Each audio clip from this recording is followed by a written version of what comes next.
Wat sal jy maak as jy R500 gaan vat en jy verdubbel dit?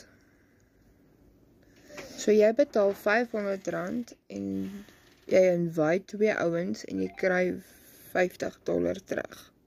So $50 terug en jy werk het uit, is amper R1000 wat jy terugmaak, want ek weet nie wat die dollar nou nie.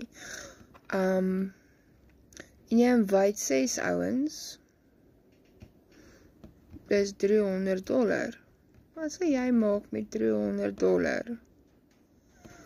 In Suid-Afrikaanse rand is dit R5300. Wat sal jy maak met R5300 Vrydag?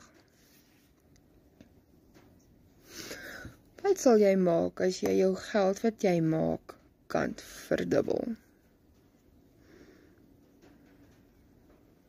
Dit kos jou net R500.